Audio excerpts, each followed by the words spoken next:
The Reds have signed veteran reliever Sean Doolittle to a one-year contract worth $1.5 million with incentives. A deal, first off, I personally love. Love the risk reward profile here for Sean Doolittle.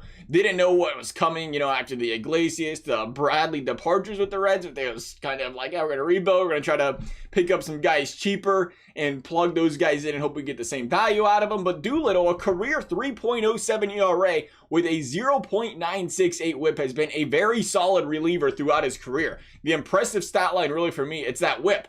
Those late inning base runners, especially the walks, always give the opposing team hope late in games, and it tends to spark things and a comeback for that opposing team. So it's nice to see this guy keeps the base runners off the base pads. But Doolittle now, the past 2 years, has a 4.26 ERA and 1.35 whip combined in 2019 and 2020. And that, tied on to the fact that he is now 34 years old, is the reason we're seeing his value so low in free agency here. But it's a great pickup for the Reds still.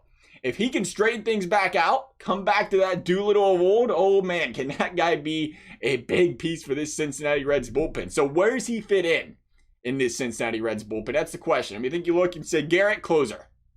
Sims, Antone, we could see jostled around for that setup man role probably, more than likely, the way it's looking right now. Then you look at Doolittle, who starts as maybe the Reds' 5th inning guy, 6th inning guy, one of those guys, depending on game scripts, how long your starters go in games.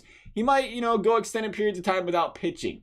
But I think that's how he starts the year, and I think the door's wide open though. Because let's not forget, Lorenzen was supposed to be the locked-in setup man for the Reds last year, and things just fell apart for this guy, unfortunately. Lorenzen, who I, again, hope he can bounce back as well this season. But to say a guy like Doolittle could come in, be your 5th inning, 6th inning guy, man, that's some depth. That is some good depth for this Reds bullpen, and you can't go wrong with that at all. But again, I wouldn't rule him out of the setup man role. You can't. I do think once we get into spring ball, things start to, come together a little bit better. But just going straight off of David Bell's intentions of saying, hey, we're going to give Antone, we're going to give Sims, we're going to give Amir Garrett, all these 3 guys, we're going to just let them duke it out for that closer's role. That kind of tells you initially, that says, okay, those guys, closer setup, 7th inning is where David Bell intends to use those guys at the time being. But at the time being, the Reds didn't have Sean Doolittle either. So we'll see where he slots in there. Again, he struggled these last 2 seasons. Maybe they want to, I could completely understand and expected they want to see him earn his stripes on this team, and then he could work his way up the pecking order, which I think, again, it's wide open.